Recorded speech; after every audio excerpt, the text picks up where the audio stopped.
Sa bawat kagat ng luto ng kanyang ina, isang kakaibang hanay ng mga numero ang lumalabas sa kanyang mga mata. Ngunit kakaiba, tuwing kumakain siya ng takeout, hindi kailanman lumalabas ang mga numero. Tanging sa mga pagkaing niluto ng kanyang ina, ang mga numero lamang ang patuloy na bumababa sa bawat pagkain. Akala niya may problema sa kanyang mga mata, kaya pumunta siya sa ospital at nagpates ng iba't ibang uri. Pero lahat ng resulta ay normal, hindi niya naisip na ang mga bumababang numero ay hindi isang ilusyon hanggang sa muli niyang natikman ang luto ng kanyang ina. Isang gabi, nakita niya ang yumaong ama sa isang panaginip. Sinabi ng kanyang ama na ang mga numero ay isang pagbibilang ng buhay.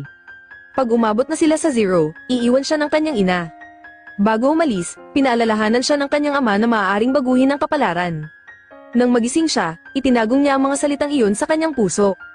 Upang mapanatili ang natitirang oras kasama ang kanyang ina, nagpasya siyang itigil ang pagkain ng kanyang nilutong pagkain.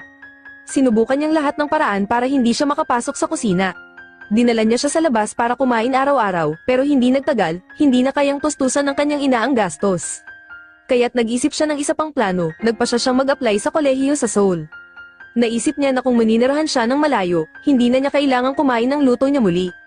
Di nagtagal, siya ay tinanggap sa universidad, ngunit wala ni Katie na saya sa mukha ng kanyang ina. Lamang kalungkutan at pag-aatubili, sa kaibuturan, gusto rin niyang manatili kasama ang kanyang ina. Pero ang kanyang countdown ay bumaba na sa 138, 15 taon nang lumipas, muling naglaro ng malupit na biro ang tadhana sa kanya.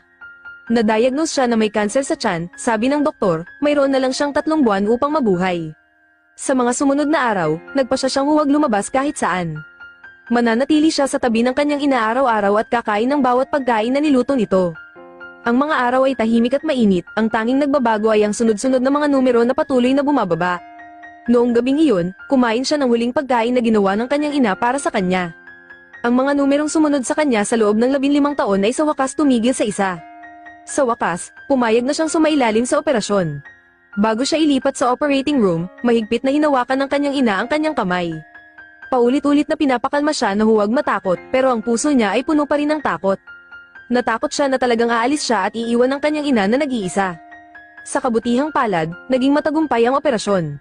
Siya ay nagising ng ligtas, pati ang mga doktor ay nagsabing milagro ito. Siya ay gumaling at agad na na-discharge mula sa ospital. Ang unang ginawa niya pag-uwi niya ay magluto ng isang mangkok ng sopas na baka para sa kanyang nanay. Ito ang unang pagkakataon na nagluto siya para sa kanya. Pumikit siya ng may kaba, natatakot na maging 0 ang mga numero. Pero sa halip, ang mga numero ay nagsimulang tumaas. Sa sandaling iyon, sa wakas ay naunawaan niya na ang tunay na makakapagbago sa kapalaran ay hindi kailanman pagtakas.